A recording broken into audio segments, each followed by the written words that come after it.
Kumbaga, ang wellspring refers to the original and multiple source of something. So dito nang gagaling ang lahat. Nakikita niyo ba ang puso ninyo? Hindi. Hindi, diba? Pero kapag binaril ka sa puso mo, matay ka kaagad, hindi. Bakit kaya? Yun ang main. So that's the center of the soul. Ang soul po natin, it includes your mind, yung utak po natin, number 2, yung emotion mo. Sino may emotion dito? Maya-maya, iyak, maya-maya, tatawa. And number 3 is yung ability to choose, which is the will.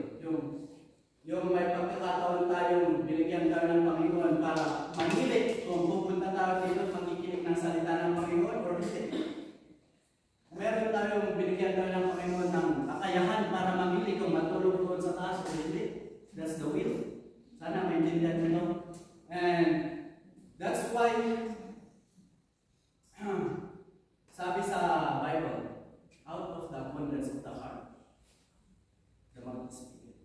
Kung ano ang nasa puso mo, minsan yun ang sinasabi ng bibig mo. Kaya madali mong malalaman kung ang tao maraming hinanakit sa puso, ayaw magpatawad.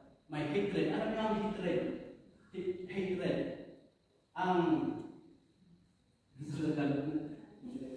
Galit. Pagkagalit. Minsan, kapag galit ka, na malalaman mo sa isang tao kung galit. Bakit?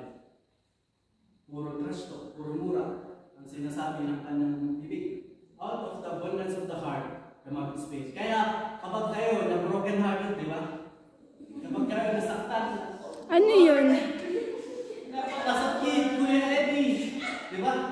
Kapag kayo nasaktan, out of the abundance of the heart, the mouth speaks. If your heart is full of anger, bitterness, yun ang nasasabi ng bibig mo, kaya malalaman mo ang isang tao kung tinlab yan. Bakit? Puro praise the Lord, hallelujah, di ba?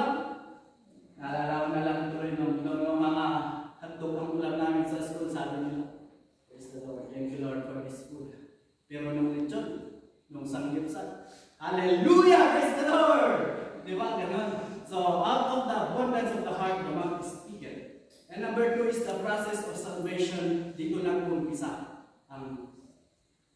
ang proseso ng pagiging para maligtas ng isang tao. The process of salvation begins in the heart. Nagsisimula sa puso, hindi sa puso. Pwede rin sa puso. Or as sabi sa Romans 10 verse 9 to 10, di ba? If you believe in your heart, Jesus Christ is Lord, and confess with your mouth, if you believe in your heart that God raised you from the dead, and confess with your mouth Jesus Christ is Lord, you will be saved. So dyan na umpisa ang proseso ng pagkaligtas natin sa puso. Tignan nyo, sabi mo sa katabi mo, sa puso mo. Sabi mo, sa puso mo. And number 3, kung bakit po mahalaga na bantayan natin ang puso mo. Ang puso natin. Sabi ko sa katabi, bantayan mo ang puso mo. Bakit? Ikatatlo kung bakit nabantayan natin ang puso natin dahil the Lord looks at your heart. Sabihin mo sa katabi mo, the Lord looks at your heart. The Lord looks at your heart. Anong ibig sabihin nun? Ang Panginoon, tinitignan niya ang puso ng bawat isa sa atin. Sabi dito sa 1 Samuel 16 verse 6 to 7, when they arrived, Samuel saw Eliab and thought, sabi ni Samuel nung nakita niya si Eliab, surely the Lord's anointed stands here before the Lord. But the Lord said to Samuel, do not consider his appearance or his height, for I have rejected him. The Lord does not look at the things man looks at, man looks at the outside appearance, but the Lord looks at the heart. Diba? Sabi ni Samuel, ito na ang tinawag ng Panginoon. Nakita niya, napakatangkad.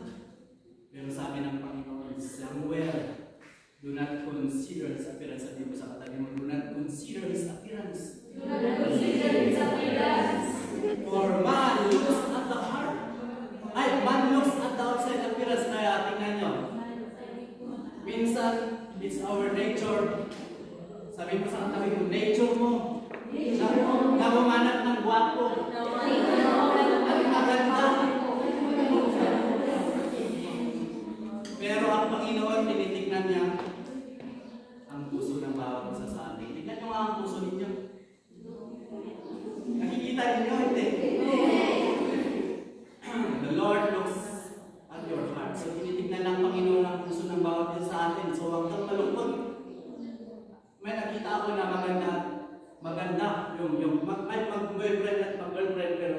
tinanong nila sa napakagandang babae, bakit kaya? Bakit sa dami-dami ng gwapo sa bundok, yan siya pa ang napili mo? Sabi niya naman, I look at his heart. Diba? Parehas din sa lalaki, di ba? Minsan may makikita kayong hindi match. Hindi bagay, hindi kayo bagay. Minsan ang ting niya. Sinasabi niya, pero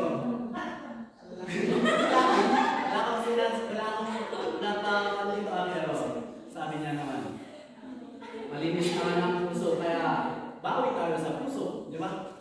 I graduated, hindi naman sa pagmamayabang to, pero habang nare-realize ko, nagre-reflect ako sa aking buhay. Lord, dito mo ba talaga ako tinawag? Pagkatapos ba naman lahat ng mga na-achieve ko sa buhay, magpapastor pala ako? Nakapunta na ako ng Manila ng ilang beses, nakapunta na ako ng Kalinga, Mangkayan, yung taga-Mangkayan ko, yes. Abra, karamihan dito sa pan, pero taga-Abra ha? Abra ko, dami ng mga mandon, pero habang nananalamin ako, habang tinitignan ko ang mukha ko sa salamin, sinasabi ko to, the Lord looks at the heart. Tingnan lang yung pero yun ang totoo, the Lord looks at your heart. And number 4 is that the heart is deceitful above all things. Ang puso natin, diniisip tayo minsan. Minsan, akala mo, siya na. Dahil sa tingin mo, na-inlove ka. Tapos mamaya-maya, nag-break ka na ako. Yak ka ng yak. Sabi ng Panginoon, hindi siya para sa'yo. Pero tayo minsan, we are being deceived because of our emotions. Naintindihan niyo? Are you with me? The heart is deceitful. The heart is deceitful above all things and beyond cure. Who can understand it? Sabi sa Genesis 6 verse 5. But in order for us to be deceived, not to be deceived, para hindi tayo kailangan natin how to guard our heart. Paano nga ba? Paano natin bantayan ang puso natin? Di ba, nasabi ko kanina kung bakit kailangan natin bantayan ang mga puso natin? Number 1, it is the wellspring of life.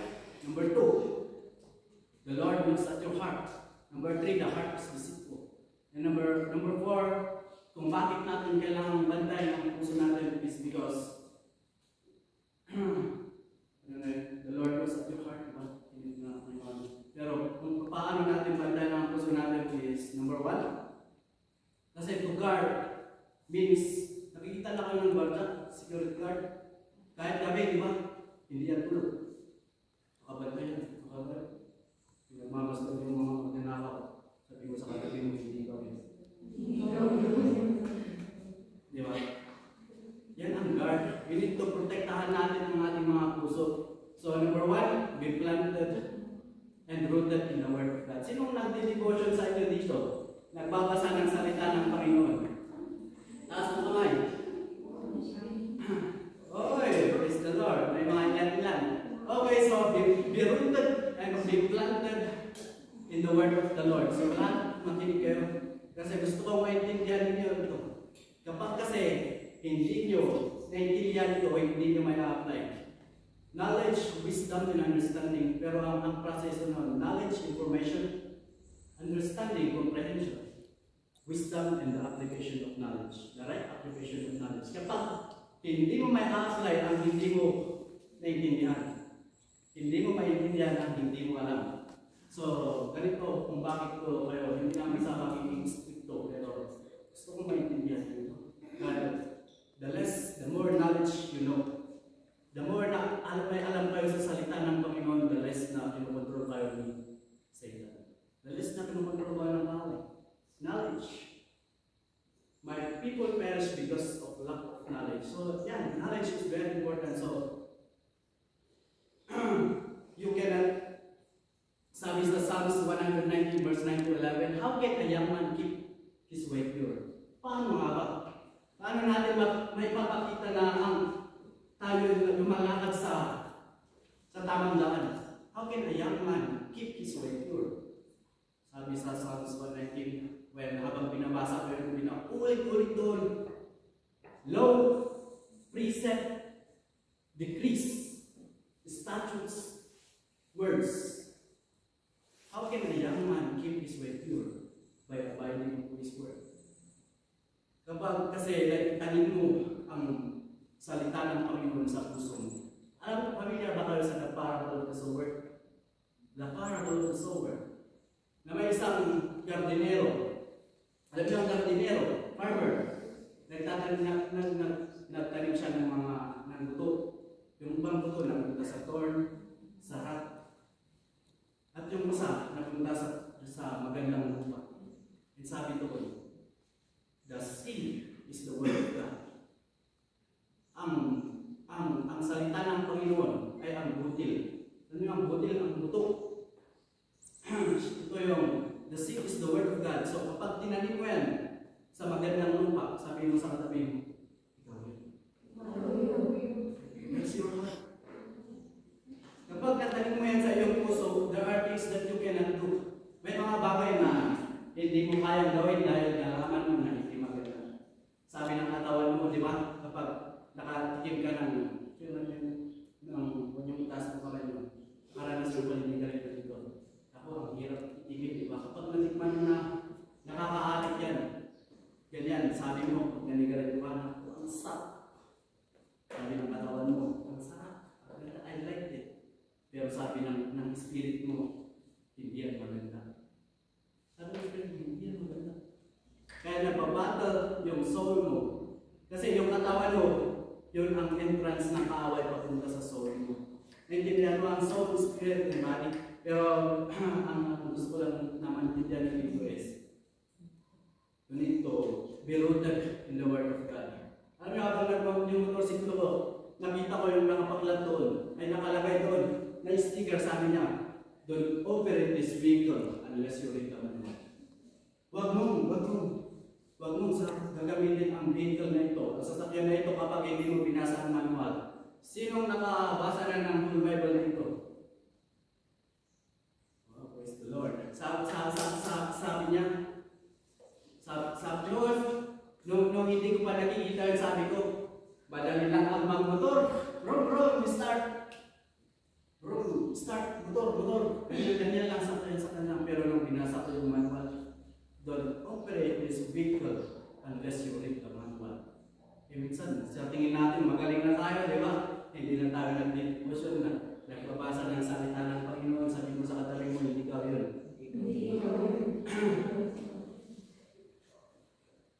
So, ang ibig ko lang sabihin doon, ang manual natin ay ang salita ng Panginoon na gumawa sa atin, di ba? Ang manual mo is ang Bible. Bago mo gamitin ang katawan na ito, bago ka mag-journey, basahin mo muna ang salita ng Panginoon. Basahin mo muna ito. Bago ka, para malaman mo kung ano ang mga do's and don'ts. Ano ang do's and don'ts, mga bawal at hindi. Kasi noon, hindi ko pa alam na ang motor pala, maraming maintenance. Kailangan mo pakainin ng gasolina. Ganun din sa tao. Kailangan mo pakainin ng fried chicken. Pero ang mahalaga doon, the Word of God. Kailangan natin magbasa. Kasi, imposibleng maniwala ka at manampalataya kung hindi mo narinig ang salita ng Panginoon. Kapag faith comes from hearing and hearing the Word of God. And number 2, meditate the Word. Sino nagme-meditate dito? Meditate. Sino nagme-meditate dito? So, the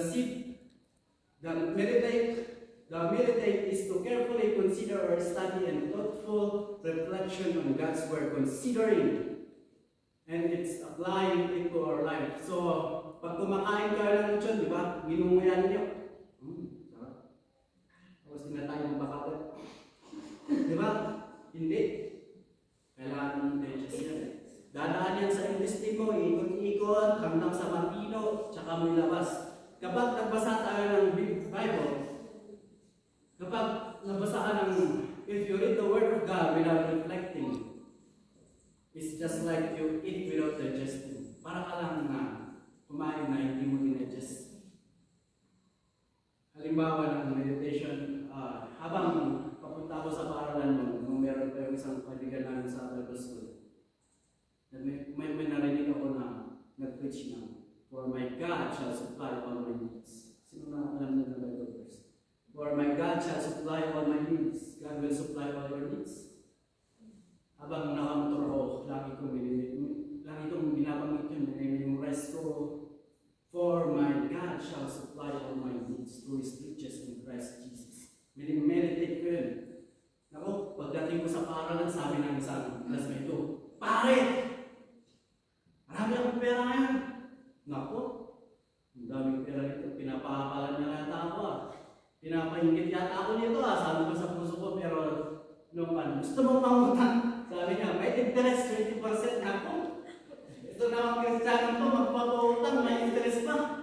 Sabi ko, pagtahin mag-utang ako kung walang interest. Sabi niya, o sige na nga. Kinonsensya ko eh.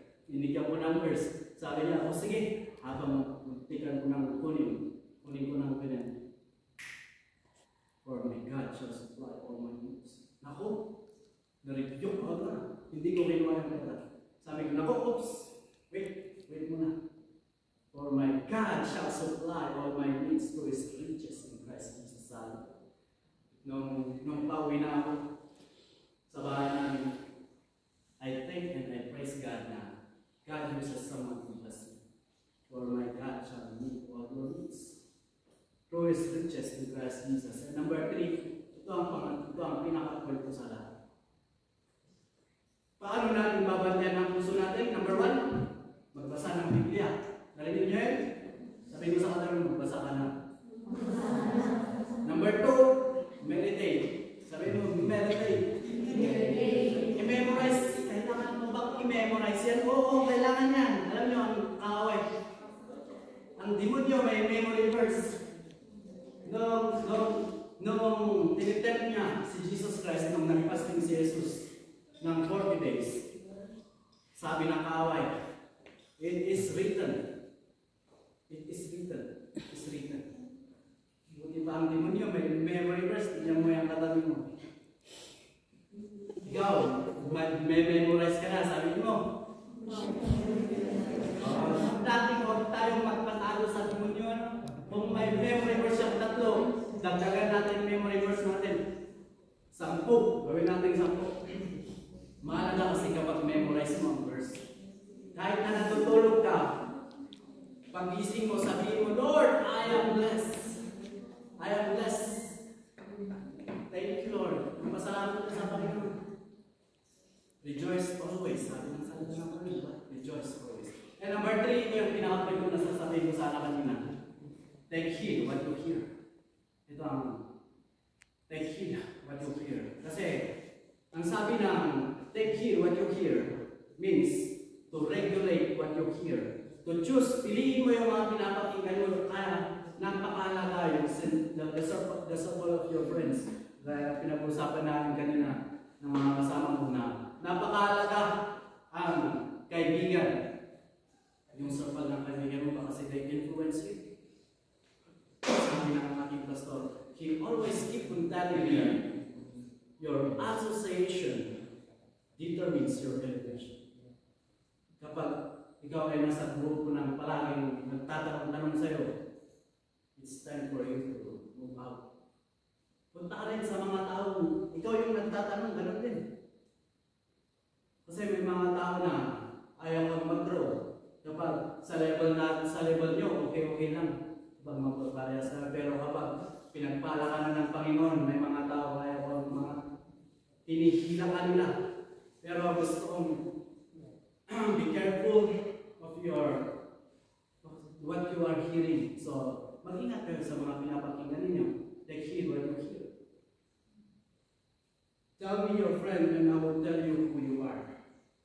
Naalala ko tuloy nung habang nasa college ako kasi ako yung tao na hindi pala kaibigan pero hindi naman ako masyadong, hindi alam ko na hindi ako alone.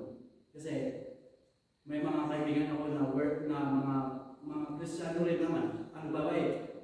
Pero marami kasi yung sa mga classmate ko, marami yung mga kaibigan ko na inaaya ka nila mag-inom, mag-bisyo, mag-computer. Eh sabi ko, dito lang ako, makikinig lang ako dito. Lagi ko kung pinapakinggan yung preaching ni Billy Graham about karamihan friends, evangelism, pero habang nag-isa ako, sila grupo-grupo, sabi nila, no friends! Naku, nasaktan ako doon. No friends daw.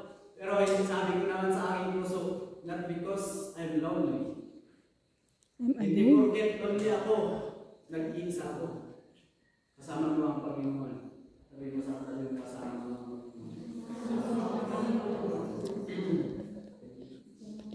take heed what you hear. Napaka-importante kasi na we regulate yung mga pinapakinggan natin kasi maraming mga nagtuturo na hindi naman totoo. Di ba? Marami kang marinig na mga chismis.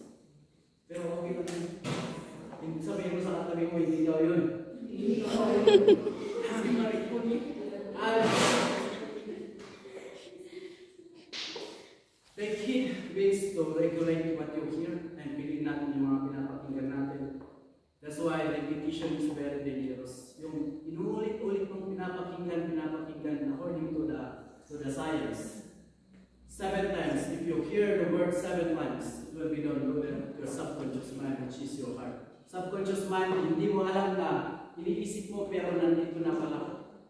Yung conscious mind is your mind. Yung isip mo ba, na alam mo, kapag napakinggan mo ito, nakalimutan mo, that's your conscious mind. Pero kapag pinapakinggan mo ang isang salita, it will be downloaded at your heart. That's why Melvin Muracho, kung kilala niyo si Melvin Muracho, he understand and naintindihan niya yung the power of wills kaya sabi sa kanila, ang taang panuntat sa kanya, the power of the man of wills. Kasi he understand yung paulit-ulit mong pinapakinggan. Kaya kapag pinapaulit mong pinapakinggan na, anak ka ng Panginoon. Anak ka ng Panginoon. Ano naman ganda ko? Let me tell you a story. May isang lasing na tao biglang nag-attend sa church. There's a man who is a drunkard and attended the church.